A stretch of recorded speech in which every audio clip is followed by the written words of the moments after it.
World news के sponsor हैं स्वागत, अदरक, लहसुन और मसाले 100% प्योर एंड हाइजीनिक। अस्सलाम वालेकुम, आदाब। मैं हूं खलील फरहाद। मेरे साथ देखिए वर्ल्ड न्यूज। शुरुआत करते हैं हेडलाइंस से। ब्रिटेन की जानिब से सऊदी शहरियों के लिए खुशखबरी। इलेक्ट्रॉनिक वीजा सर्विस का किया गया ऐलान। 1 जून से कोई भी सऊदी शहरी ई वीजा के लिए दे पाएगा ऑनलाइन दरख्वास्त।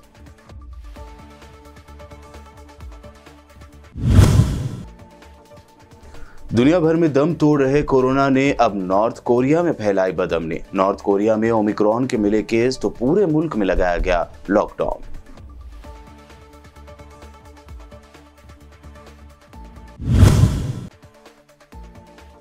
संगीन बहरान से गुजर रहे श्रीलंका में फौज ने संभाली जिम्मेदारी। कोलंबो की सड़कों पर फौज तैनात, दंगाइयों को देखते ही गोली मारने का दिया हुक्म।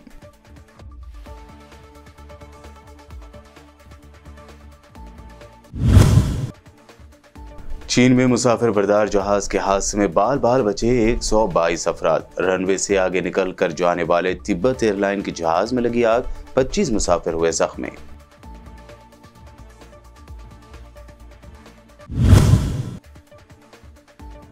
मध्य प्रदेश के धार में वाक़े भोजशाला का तनाज़ा फिर गरमाया। हिंदू ऑर्गेनाइजेशन ने अहाते में सरस्वती देवी की मूर्ति नस्ब करने का किया मुतालबा।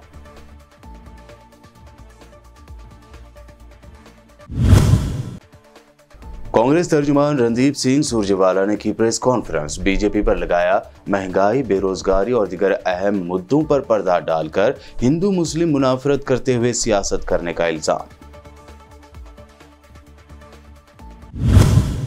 ये थी हेडलाइंस। बढ़ते हैं खबरों की तफसील की जानिब। सऊदी अरब में बरतानवी सफीर नील क्रॉम्पटन ने ऐलान किया है कि उनका मुल्क 1 जून से सऊदी शहरियों के लिए इलेक्ट्रॉनिक वीज़ा सर्विस यानी ई वीज़ा मुतारिफ करवाएगा। क्रॉम्पटन ने ट्विटर पर पोस्ट की गई एक वीडियो में कहा है कि 1 जून से कोई भी सऊदी शहरी इलेक्ट्रॉनिक वीज़ा छूट के लिए ऑनलाइन दरख्वास्त दे सकेगा। क्रॉम्पटन ने बताया कि ये वीज़ा 6 महीने तक के क़याम के लिए कारआमद होगा। ये इक़दाम दोनों ममालिक के दो तरफ़ा ताल्लुक़ात को फ़रोग़ देने की ख्वाहिश से हम आहंग है और एक बड़ी तब्दीली का आयनादार है। Democratic People's Republic of Korea यानी DPRK में आज जुमेरात को 2 बरसों में कोरोना का पहला केस सामने आने के बाद शुमाली कोरिया के हुकाम ने सख्त कौमी लॉकडाउन लगाने का हुक्म दिया है।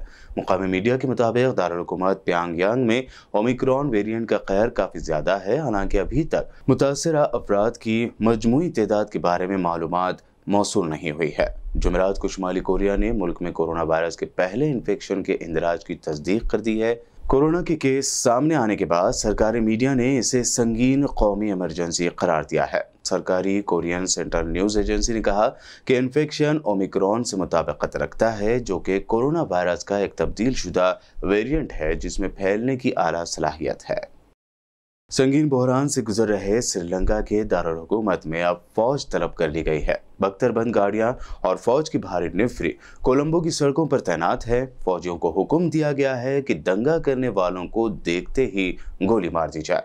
पिछले मंगल को हुकूमत के हामियों ने मुजाहिरीन पर दोबारा हमला किया, जिसके बाद मुल्कगीर सतह पर हालात बिगड़ गए। अब तक 8 अफराद हलाक हो चुके हैं, जिनमें हुक्मरान जमात की एक कानून साज और 2 पुलिस एहलकार भी शामिल है। जख्मी होने वालों की तादाद 219 हो गई है। मुजाहिरीन की जानिब से 60 गाड़ियों और 104 इमारतों को भी नजरातीश कर दिया गया था। दूसरी जानिब श्रीलंका के सदर गोटाबाया राजापक्से ने अपने तमाम शहरियों पर जोर दिया है कि वो लोगों को नस्ली और मजहबी तफरीक की तरफ धकेलने की तकरीब अंगेज कोशिशों को मुस्तरद कर दें। मिस्टर राजापक्से ने ट्वीट किया कि इस बहरान के दौरान यहाँ के तमाम शहरियों को एक साथ खड़ा होना चाहिए ताकि हम तमाम माशी, समाजी और सियासी चैलेंजों पर काबू पा सकें। राजापक्से ने कहा कि मैं श्रीलंका के तमाम शहरियों से तहम्मुल, रवादारी और बकाए बाहमी को फ़रोग़ देने की अपील करता हूँ और साथ ही साथ उन्हें नस्ली और मजहबी तफरीक की तरफ धकेलने की तकरीबी कोशिशों को भी मुस्तरद करता हूँ। अमेरिकी हुकूमत ने बताया है कि मुल्क में ज़रूरी अशिया की कीमतों में 8.3 यानी 8.3% की शरह से इजाफा हुआ है। मार्च में मुल्क में महंगाई की शरह 8.5% थी, जो कि अब तक 1981 के बाद से अब तक महंगाई की बुलंद तरीन शरह है। ज़राए के मुताबिक महंगाई की बुलंद शरह की वजह से लाखों अमेरिकी घरानों का गुजारा मुश्किल हो गया है।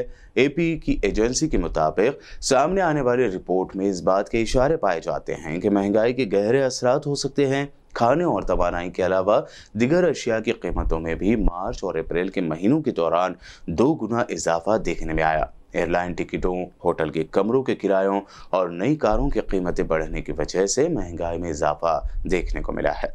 रिहायशी अपार्टमेंट्स के किरायों में भी इजाफा हुआ है।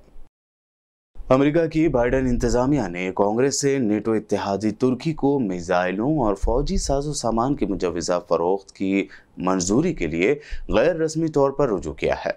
ज़राए का कहना है कि हथियारों का ये पैकेज अनकरा की दरख्वास्त पर मुबनी है और इसमें AIM-120 दरमियानी फासले तक फिजा में मार करने वाले मिसाइलों के अलावा F-16 लड़ाका तैयारों के लिए हार्डवेयर और सॉफ्टवेयर को अपडेट्स बनाने का साजो सामान शामिल है।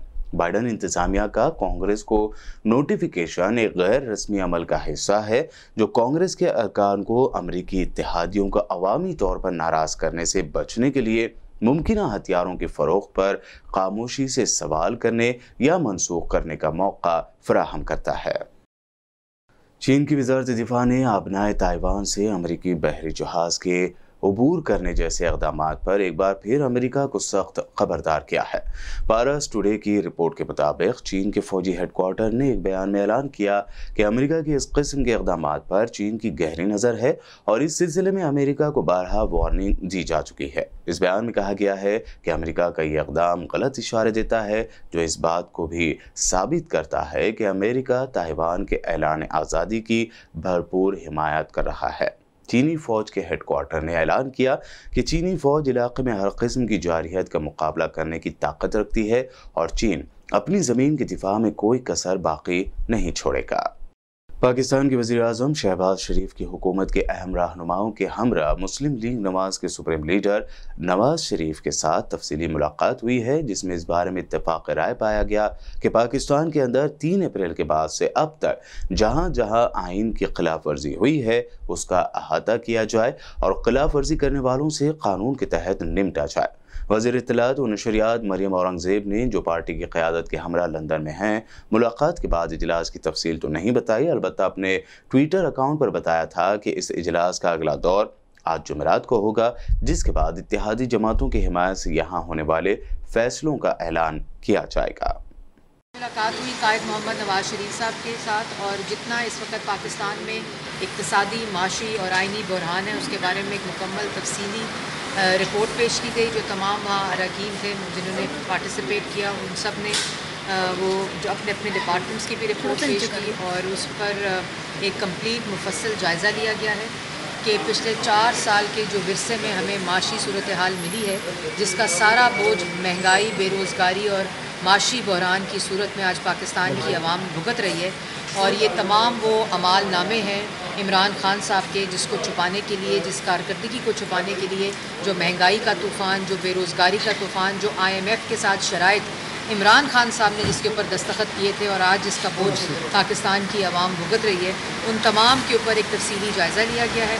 फिर 3 अप्रैल से लेकर जो 12 अप्रैल तक आइन शिकनी हुई और जिसका तसलसल पंजाब में जारी है, उसके ऊपर गौर किया गया। और कल इंशाल्लाह दूसरी नशिस्त जो इस मीटिंग की होगी उसमें एक तफसीली जो फैसले होंगे उसका ऐलान भी होगा। आज की नशिस्त आज ख़त्म हो गई है और कल दोबारा से इसकी शुरुआत। कोई चंबे की बात नहीं है। कायद मोहम्मद नवाज शरीफ पाकिस्तान मुस्लिम लीग नून के कायद हैं। हुकूमत बनने के बाद वज़ीर-ए-आज़म शहबाज शरीफ साहब की ये मुलाकात एक ड्यू थी। जो मेंबरान है ये पार्टी डेलीगेशन था और यहाँ वहाँ तमाशा जो सियासी बेरोज़गार हैं उन्होंने लगाया, क्योंकि उनके पास अगर आज अपनी कारकर्दगी दिखाने के लिए कुछ होता तो सियासी यतीम वो तमाशा कल ना लगाते। अब इस तमाशे को भी बंद होना चाहिए और हमारी पार्टी का ये प्राइवेट डेलीगेशन था जो कायद मोहम्मद नवाज शरीफ साहब को मिलने आया था मुशावरत के लिए। और जो इस वक्त मुल्की सूरत हाल है, जो इक्तिसादी सूरत हाल है, वो तमाम के ऊपर रिपोर्ट पेश की गई है और कल इंशाल्लाह जो भी इसके बारे में फ्यूचर स्ट्रैटेजी होगी उसका ऐलान किया। मैं इस वक्त जो मैंडेट है हुकूमत का वो इलेक्शन अगले साल तक का है और हम यहाँ पाकिस्तान की आवाम को रिलीफ देने आए हैं और पाकिस्तान मुस्लिम लीग नून जो है उनका और नवाज़ शरीफ साहब और शहबाज शरीफ साहब का ये एक तारीख भी है कि हमेशा अगर पाकिस्तान को किसी ने इक़्तिसादी बहरान से निकाला है, आइनी बहरान से निकाला है तो उसका नाम नवाज़ शरीफ है। और अगर कोई डिलीवरी के अंदर कोई भी शख्स पाकिस्तान के अंदर पाकिस्तान की आवाम को डिलीवरी दे सकता है, रिलीफ दे सकता है तो उसका नाम शहबाज शरीफ साहब है। और मुस्लिम लीग नून के अंदर ही सिर्फ वो एक्सपीरियंस है जो पाकिस्तान को इन आइनी और इक़्तिसादी बहरान से निकाल सकता है। खलीजी सल्तनत ओमान के सुल्तान हैशम बिन तारिक अल सईद ने रूसी वज़ीर ख़ारजा सरगेई लारोव से मुलाकात में इस बात पर जोर दिया कि रूस और यूक्रेन के दरमियान जारी तनाज़े में बैनुल-अक़वामी क़ानून व ज़वाबित की पासदारी की जाए। रूसी वज़ीर ख़ारजा सरगेई लारोव बुध को ओमान के सरकारी दौरे पर मस्कत पहुँचे थे। उन्होंने ओमानी सुल्तान से यूक्रेन तनाज़ा, दो तरफ़ा तिजारत और नकल मकानी समेत मुतादिद उमूर पर तबादला ख्याल किया। ओमान न्यूज़ एजेंसी की रिपोर्ट के मुताबिक दोनों ममालिक ने दो तरफ़ा मुआहदों के वसी तर पैकेज पर इत्तफ़ाक़ किया है और बाहमी वीज़ा इस्तिस्ना प्रोग्राम का ऐलान किया है। अक़वाम मुत्तहिदा के सेक्रेटरी जनरल एंटोनियो गुटेरेस ने कहा कि ये बात वाज़ेह हो चुकी है कि यूक्रेन में अमन समझौते के फौरी इम्कानात मौजूद नहीं है, लेकिन उन्होंने इस अज़्म का भी इज़हार किया कि आलमी इदारा अमन की कोशिश तर्क नहीं करेगा और ये कि हर मुमकिन कोशिश हम करेंगे ये बेमकसद लड़ाई रुक जाए। वियना में गुटेरेस ने बताया कि आलमी इदारा वो सब कुछ कर रहा है जो उसके बस में है ताकि जिंदगियां बचाई जा सके, इनक़िला में मदद दी जा सके और इंसानी हमदर्दी के इमदादी काम में हाथ बढ़ाया जा सके। गुटेरेस के बकौल ये लड़ाई हमेशा जारी नहीं रह सकती। कुछ ऐसे लम्हात मैसर आएंगे जब बातचीत की जा सकेगी और अमन मुज़ाकरात किए जाएं। ऐसा लम्हा भी आएगा जब मेरे ख्याल में अक़वाम मुत्तहिदा के चार्टर और बैनुल-अक़वामी क़ानून के मुताबिक मसले का हल तलाश किया जा सकेगा। यूक्रेन के शहर मारियोपोल में अज़ोस्टाल स्टील प्लांट की हिफाजत करने वाले दो यूक्रेनी फौजियों की बीवियों ने पोप फ्रांसिस से मुलाकात की और उनसे एक तीसरे फरीक के तौर पर इंसानी हमदर्दी की राहदारी की जमानत में मदद करने को कहा। CNN ने अपनी रिपोर्ट में बताया है कि दो खवातीन यूलिया फेदोसियोक और कतरीना ने पोप को बताया कि उनके शोहर अज़ोव बटालियन में फौजी हैं और उस वक्त स्टील प्लांट पर रूसी फौजियों के हमलों के खिलाफ वो लड़ रहे हैं। फेदोसियोक ने कहा कि हमने पोप को अपने शोहरों, जख्मी फौजियों और हलाक होने वालों के बारे में इत्तला दी है। एक मुसल्लह दहशतगर्द ग्रोह ने मिस्र के जज़ीरा नुमा सीना में रफ़ा के इलाके में मिस्री फ़ौज की एक बैरक पर हमला किया जिसमें एक अफसर समेत 5 फ़ौजी मारे गए। ज़राए के मुताबिक एक मुसल्लह दहशतगर्द ग्रोह ने रफ़ा के मगरिब में मिस्री फ़ौज के एक पॉइंट पर हमला किया जहां झड़पें हुईं जिसमें एक कैप्टन समेत 5 फ़ौजी मारे गए। फौजी दस्तों ने इलाके को घेरे में लेकर सर्च ऑपरेशन किया और पड़ोसी इलाकों में दहशतगर्दों का ताक़ुब किया। गुज़िश्ता इतवार को भी दहशतगर्द तंजीम दाइश ने इस दहशतगर्दाना हमले की जिम्मेदारी कबूल की थी जो एक दिन पहले हुआ था जिसमें सेना में 11 फौजी मारे गए थे। इसराइली फौजियों की जानिब से अल जज़ीरा टीवी चैनल की एक सीनियर सहाफ़ी और रिपोर्टर शिरीन अबू आकला के सर पर गोली मारकर शहीद करने के वाक़े की दुनिया भर से मज़म्मत की जा रही है। बता दें कि सहाफ़ी शिरीन अबू आकला का कत्ल उस वक्त किया गया जब इसराइली फौजियों के एक ग्रुप ने फ़लस्तीनी कैंप जुनैन पर धावा बोला था। सियोनी टोले की इस दहशतगर्दी के बाद फ़लस्तीन में गम व गुस्से की लहर दौड़ गई है और लोगों बिलखुसूस सहाफ़ियों ने शिरीन के साथ इज़हार यकजहती करते हुए सियोनी फौजियों के खिलाफ ज़बरदस्त एहतजाज जारी रखा हुआ है। अक़वाम मुत्तहिदा की सलामती कौंसिल का जुमेरात 12 मई को एक ख़ुसूसी इजलास हो रहा है जिसमें तालिबान की जानिब से बुर्का लाजमी करार दिए जाने के मामले पर बहस की जा रही है। अफगानिस्तान के लिए इदारे की ख़ुसूसी मंदूब डेबरा लाइन्स 15 रुकनी कौंसिल को इस मामले में तफसीली रिपोर्ट दे रही हैं। ये इजलास नॉर्वे की दरख्वास्त पर बुलाया गया है। तालिबान के रहनुमा हैबतुल्लाह अख़ुंज़ादा ने गुज़िश्ता हफ्ते के दिन ही ये हुक्म जारी किया था कि मुल्क की तमाम ख़वातीन के लिए अब बुर्का लाजमी है। ऐसा न करने की सूरत में उन्हें और उनके अहल खाना में शामिल मर्दों को निशाना बनाया जाएगा। जुमेरात को चीन में तिब्बत एयरलाइन के एक जेट में आग लग गई। बताया जा रहा है कि यह हादसा जहाज के टेक ऑफ के दौरान पेश आया। तैयारा कंट्रोल खो बैठा और रनवे से आगे निकल गया। यह हादसा सुबह चोंगकिंग हवाई अड्डे पर पेश आया। वहां की मीडिया ने बताया कि 25 मुसाफिर इस हादसे में जख्मी हुए हैं। इस जहाज में मजमूई तौर पर 113 मुसाफिर और अमले के 9 अरकान सवार थे।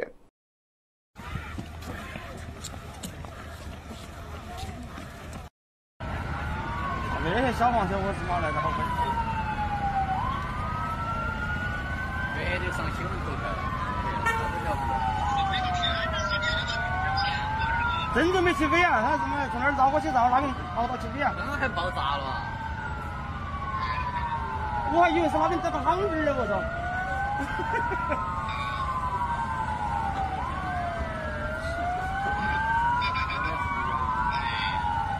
你不是搞出来哦？你不是玩？出来了还都在。वर्ल्ड न्यूज में वक्त हुआ है एक शॉर्ट ब्रेक का। जल्द लौटेंगे और देखेंगे मजीद अहम खबरें।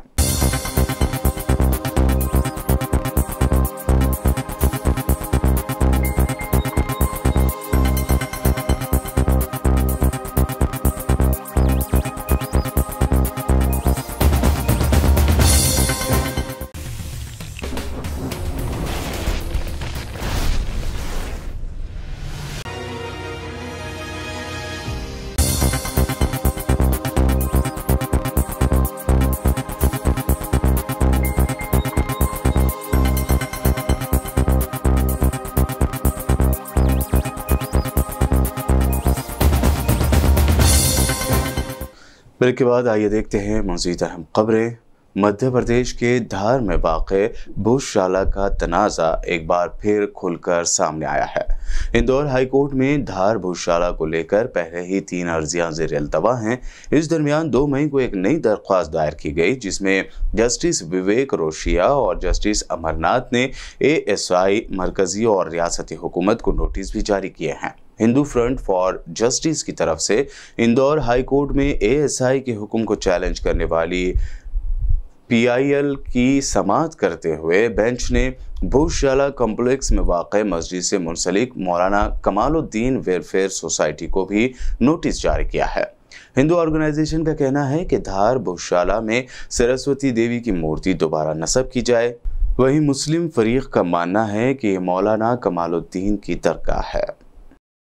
जो राजा भोज ने भोजशाला बनवाया था, जो मंदिर भी था और पठन पाठन का स्थान भी था, जहाँ गुरुकुल था, संस्कृत पढ़ाई होती, संस्कृत ग्रामर था, उसके चिन्ह आज ही मौजूद है। 33 फोटो हमने कलर्ड कोर्ट में दाखिल किया है, जो साबित करता है कि यहाँ पर मंदिर था और आज भी उसके चिन्ह विद्यमान है। क्यों, कैसे, कब ये भोजशाला मस्जिद बन गई, ये किसी को मालूम नहीं है। भोजशाला मस्जिद नाम की वहाँ कोई चीज़ नहीं है। जो कमाल मौला मास्क है, वो नाम का कहीं कोई नामो निशान नहीं है। एक कमाल मौला बगल में कब्र है, और कब्र की विशेषता आपको बता दूं कि वो 1310 में उनकी डेथ हुई थी कमाल मौला साहब की, और उसके 210 साल बाद उनके नाम पर एक कब्र बना दी गई और कहा गया कि कमाल मौला मस्जिद वो कब्र है, मजार है।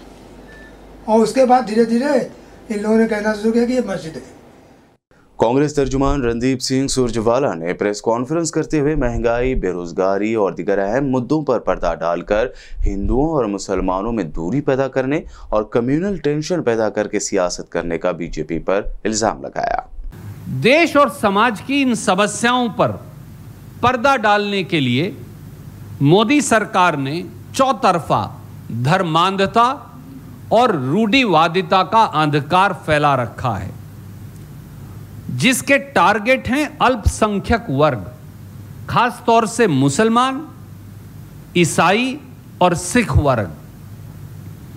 रोज नया हिंदू मुसलमान विवाद पैदा कर देश की आंख पर पट्टी बांधी जा रही है। समाज में हिंदू मुसलमान विभाजन के बीज बोकर व तुष्टीकरण की इस राजनीति को आधार बना भाजपा लगातार चुनावी जीत तलाश रही है। चुनाव में अब तरक्की, विकास, सड़क, स्कूल, शिक्षा, अस्पताल, उद्योग, रोजगार, व्यापार, खेती, बढ़ोतरी ये मुद्दे नहीं रह गए हैं। भाजपा प्रायोजित मुद्दे हैं शमशान और कब्रिस्तान, बुलडोजर, लाउडस्पीकर, गर्मी निकालना, मंदिर बनाम मस्जिद बनाम गिरजाघर बनाम गुरुद्वारा, सड़कों के नाम बदलना, खाने और पहनने के नाम पर समाज में विभाजन पैदा करना। दुर्भाग्य ये भी है, और मुझे ये कहने में हिचकिचाहट नहीं, कि नफरत की इस खेती को परोसने में भारतीय जनता पार्टी ने मीडिया के एक वर्ग को भी शामिल कर लिया है। देश और देशवासियों के सामने यही सबसे बड़ी चुनौती है। क्या देश ऐसे चल सकता है? क्या देश ऐसे तरक्की कर सकता है? क्या देश ऐसे आगे बढ़ सकता है? क्या भविष्य के भारत का निर्माण धार्मिक बंटवारे, आर्थिक भेदभाव और जातिगत बंटवारे के आधार पर होगा? राजस्थान में मुसलसल फिरका वाराना तशद्दुद की वजह से हालात कशीदा बने हुए हैं। एक महीने के दौरान रियासत के 5 अजला में फिरका वाराना वाक़यात हुए हैं। करौली, अलवर, जोधपुर, भीलवाड़ा के बाद अब हनुमानगढ़ में भी तशद्दुद हुआ है। ऐसे में सवाल ये उठ रहा है कि राजस्थान में फिरका वाराना तशद्दुद का जहर शहर शहर क्यों फैल रहा है? क्या इसका ताल्लुक आने वाले असेंबली इंतखाबात से है? रियासत में अगले साल असेंबली इंतखाबात होने हैं। वहीं राजस्थान में पुरतशद्दुद वाक़यात के बाद गहलोत हुकूमत अपोजिशन के निशाने पर है। राजस्थान में 2023 के आखिर में असेंबली इंतखाबात होने हैं। उसके बाद 2024 के लोकसभा इंतखाबात होंगे। रियासत में जीत और हार न सिर्फ असेंबली की मसावत को मुतासिर करेगी, बल्कि लोकसभा की सीटों पर भी ये असर डालेगी। राजस्थान की सियासत में कहा जाता है कि हुक्मरान पार्टी हर 5 साल बाद बदलती है। इस तनाजुर में बीजेपी 2023 में होने वाले असेंबली इंतखाबात में इक़्तिदार में वापसी का ख्वाब देख रही होगी। ऐसे में राजस्थान में जिस तरह की फिरका वाराना कशीदगी पैदा हुई है, इससे कांग्रेस की परेशानी बढ़ गई है। इसके पीछे वजह यह है कि बीजेपी ने फिरका वाराना तशद्दुद को अपना मुद्दा बना लिया है। दिल्ली के जहांगीरपुरी तशद्दुद केस में दिल्ली पुलिस की क्राइम ब्रांच ने एक और मुलजिम को गिरफ्तार किया है। गिरफ्तार मुलजिम का नाम अब्दुल उर्फ राजा है, जिसे टीम ने जहांगीरपुरी से ही गिरफ्तार किया। मुलजिम पर तशद्दुद के दिन भीड़ में शामिल होकर तशद्दुद भड़काने और लोगों को उकसाने का इल्ज़ाम है। बता दें कि इस वक्त क्राइम ब्रांच की तहवील में 2 मुलजिमीन हैं, जिनमें अब्दुल उर्फ राजा और तबरेज़ अंसारी शामिल हैं। मध्य प्रदेश के होम मिनिस्टर नरोत्तम मिश्रा ने मीडिया से बात करते हुए कहा कि रियासत की आवाम से कांग्रेस ने रोजगार और बेरोजगारी भत्ता देने का झूठा वादा किया था। साथ ही उन्होंने ओबीसी रिजर्वेशन को लेकर आ रहे मसाइल के लिए भी कांग्रेस को जिम्मेदार ठहराया। प्रदर्शन की जगह अगर प्रायश्चित करे युवक कांग्रेस तो ज्यादा अच्छा है। जो उनके नेता थे उन्होंने घोषणा की थी रोजगार देने की। 15 महीने में कितने को रोजगार दिया? जो उनके नेता थे उन्होंने घोषणा की थी बेरोजगारी भत्ता देने की, क्या किसी एक को भी दिया? तो इसलिए प्रायश्चित अगर करे युवक कांग्रेस तो शायद जनता को ज्यादा समझ में आए। ये लोकतंत्र की मजबूरी कहें, खूबसूरती कहें, कि जिनकी वजह से ये समस्या खड़ी हुई ओबीसी की, वो प्रेस कॉन्फ्रेंस कर रहे हैं। जिले में आप कह रहे हो जिन्होंने पाप किया, ये आरक्षण का पाप ही उनने किया है, वो कोर्ट में गए। उनके कोर्ट में जाने पर यह निर्णय आया, अब वही प्रेस कॉन्फ्रेंस कर रहे हैं। माननीय मुख्यमंत्री जी भी कह चुके और हम भी कह रहे हैं कि हमारी सरकार आरक्षण के साथ चुनाव कराने के लिए प्रतिबद्ध है और वचनबद्ध है। उसके लिए जो भी आवश्यक होगा हम उसके प्रयास करें। दिल्ली पुलिस की क्राइम ब्रांच ने फिजाया के एक जवान को जासूसी के इल्जाम में गिरफ्तार किया है। दराये से मौसूला इत्तलात के मुताबिक मुलजिम का नाम देवेंद्र शर्मा है, जिसे हनी ट्रैप में फंसाकर फिजाया से मुतालिक हसास मालूमात हासिल करने की कोशिश की गई। उससे पूछा गया कि कितने रेडार्स हैं, कहां तैनात हैं। इसके साथ ही जवान देवेंद्र शर्मा से फिजाया के सीनियर अफसरान के नाम और पते भी पूछे गए हैं। 6 मई को पुलिस ने इंटेलिजेंस एजेंसी के इनपुट पर मुलजिम देवेंद्र शर्मा को धूलकुआं से गिरफ्तार किया। देवेंद्र शर्मा असल में कानपुर का रहने वाला है। गुज़िश्ता दिनों उसकी फेसबुक पर एक खातून प्रोफाइल से दोस्ती हुई, जिसके बाद मोबाइल नंबर्स का तबादला भी हुआ। इसके बाद वो मुबैना खातून देवेंद्र शर्मा से मोबाइल से बात करती थी। गुजरात दौरे पर मौजूद दिल्ली के सीएम अरविंद केजरीवाल ने बड़ा दावा करते हुए कहा कि एक सीनियर कांग्रेस लीडर आम आदमी पार्टी ज्वाइन करने वाले थे, ताहम बीजेपी की जानिब से उन्हें फोन करके धमकाया गया और कहा गया कि कांग्रेस हमारी छोटी बहन है, कांग्रेस में ही रहना। अभी एक कांग्रेस का बहुत बड़ा नेता हमारी पार्टी ज्वाइन करना चाहता था। बीजेपी वालों को पता चल गया, बात लीक हो गई, तो बीजेपी वालों का उसके पास फोन आया, बोले खबरदार आम आदमी पार्टी में गया तो कांग्रेस में ही रहे। बीजेपी वाले उसको कह रहे हैं कांग्रेस में ही रहे, तो उसने कहा कि कांग्रेस में रहूं क्यों? बोले नहीं, कांग्रेस हमारी छोटी बहन है। तो ये जो भाई बहन का प्रेम है, ये इसने गुजरात को बर्बाद कर दिया। अब इन दोनों भाई और बहन दोनों को हटाओ और आम आदमी पार्टी की सरकार लेके आओ। और अब आखिर में हेडलाइंस पर एक और नजर। ब्रिटेन की जानिब से सऊदी शहरियों के लिए खुशखबरी, इलेक्ट्रॉनिक वीजा सर्विस का किया गया ऐलान। 1 जून से कोई भी सऊदी शहरी ई वीजा के लिए दे पाएगा ऑनलाइन दरख्वास्त।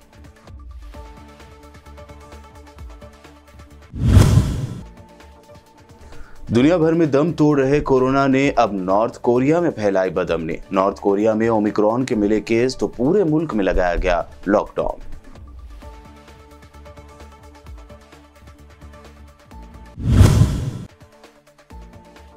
संगीन बहरान से गुजर रहे श्रीलंका में फौज ने संभाली जिम्मेदारी। कोलंबो की सड़कों पर फौज तैनात, दंगाइयों को देखते ही गोली मारने का दिया हुक्म।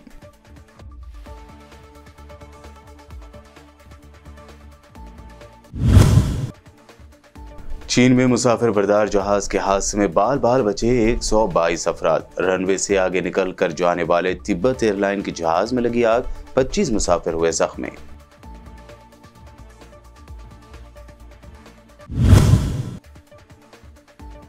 मध्य प्रदेश के धार में वाक़े भोजशाला का तनाज़ा फिर गरमाया। हिंदू ऑर्गेनाइजेशन ने अहाते में सरस्वती देवी की मूर्ति नस्ब करने का किया मुतालबा।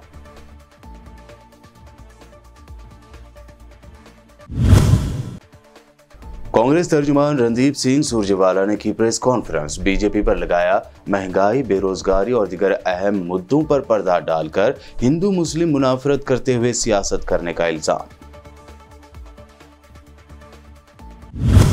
वर्ल्ड न्यूज में ये थी अब तक की अहम इंटरनेशनल और नेशनल न्यूज। देखते रहिए BBN चैनल।